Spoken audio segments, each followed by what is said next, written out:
غلط بات ہے کہنا کہ کسی ٹیررسٹ کا مذہب نہیں ہوتا، دھرم نہیں ہوتا.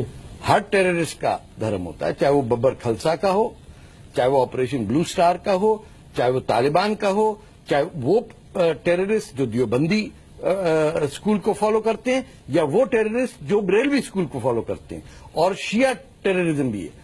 ایک چیز مسلمانوں کو سمجھنا پڑے گا کہ 90% اس وقت ٹیررزم جو دنیا میں ہو رہی ہے، سین برنارڈینو سے لے کے جموں کشمیر سے لے کے بنگلہ دیش میں رائٹرز کی گلے کاٹ رہے ہیں جماعت اسلامی والے.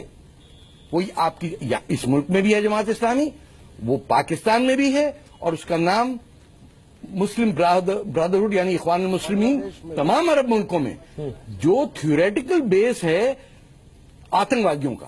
یعنی ہر مسلمان جو اسلامسٹ ہے وہ ٹیررسٹ نہیں ہوتا، لیکن ٹیررسٹ اسلامک ٹیررسٹ ہونے کے لیے ضروری ہے کہ آپ کو مولانا مودودی، آپ سید قطب، آپ حسن البنا کی کتابیں پڑھ کے ویسٹ کی دشمنی کریں اور یہ یقین کریں کہ جو جنگ آخری جنگ ہے جس میں ہندوستان کو فتح کرنا ہے مسلمانوں نے، وہ لکھی بھی ہے شریعہ میں، اس کی باتیں کی گئی ہیں. مسجدوں میں ختم کر دیں یہ بات جہاد کی، اور کہیں جس دن ہندوستان کے مولانا، نہیں میری بات ختم کرنے جیسا، جس دن ہندوستان کے مولانا اور اماموں نے کہا کہ ہندوستان کے کانسٹیٹیوشن کے تحت آرمڈ جہاد بالکل غیر قانونی ہے، اس دن میں کہوں گا کہ آپ لوگ صحیح ہیں. ٹیررزم کو اپوز کرنا بڑا آسان ہے، جو ہماری مسجدوں میں ہو رہا ہے وہ آپ کو پتا ہے، مجھے بھی پتا ہے.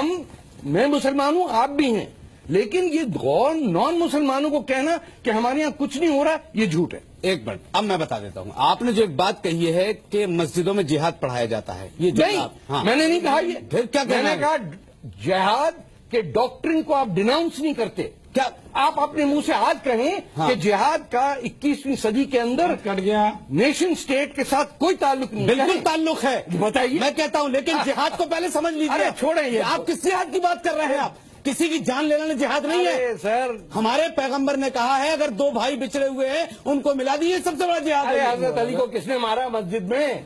کمال کی بات.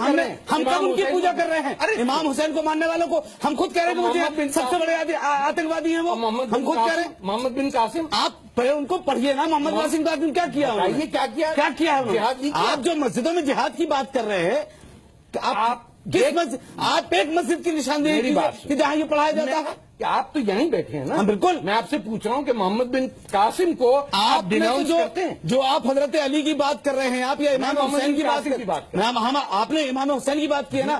ہم تو امام حسین کے قاتل کو سب سے بڑا دہشت گرد کہہ رہے ہیں، آپ سے سب سے بڑا آتنکوادی کہہ رہے ہیں. دیکھیں آرام، کیا علی کے ماننے والے کو کیا ہم پوجا کر رہے ہیں؟ آرام سے بات، کیا ہم اس کو مان رہے ہیں؟ مولانا صاحب سیدھا سوال کیا ہے. مسلم آپ سچ بولیں، میں بھی بولوں گا. جی، محمد بن قاسم کو آپ ہیرو کیوں مانتے ہیں؟ دیکھیے ان کی تاریخ کو آپ نے کیا پڑھا ہے، ہم نے کیا پڑھا ہے، یہ تو ہم جانتے ہیں. آپ کیوں اس کو ہیرو مانتے ہیں؟ ارے کمال کی بات کر رہے ہیں. ہم تو یہ مان رہے ہیں کہ انہوں نے کسی کے اوپر ظلم نہیں کیا. محمد بن قاسم نے. اب آپ کہیں گے صاحب انہوں نے ظلم کیا، آپ کہیں گے انہوں نے ظلم کیا. جو آپ نے پڑھا ہوا طاہر کی بیٹیاں اغوا کرنے والے، ٹھیک ہے، 20,000 ہندو عورتوں کو بھگا کے لے گیا، آپ کا ہیرو ہے؟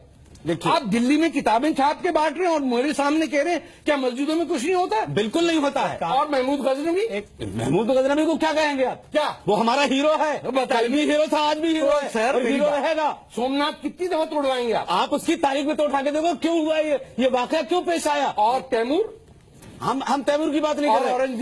اورنگزیب ہیرو ہے ہمارا اور ہیرو رہے گا. آپ کیا بات کر رہے ہیں؟ آپ چور اور قاتلوں کو ہیرو بنا دیا. آپ کے لیے چور ہوں گے نا وہ، ہمارے لیے وہ بنی ہے. باپ کا قتل کیا نہیں؟ دیکھیے کیوں کیا، بیٹے کا قتل کیوں کیا. آپ یہ دیکھیے کہ 152 مندروں میں انہوں نے آج تک جاگیریں لگی ہوئی ہیں، اورنگزیب نے لگائی ہوئی. حج کیا انہوں نے؟ ارے حج کیوں نہیں کیا؟ نہیں کیا، کوئی بچے رہی ہوگی نا. ارے مولانا پیسے کم پڑ گئے.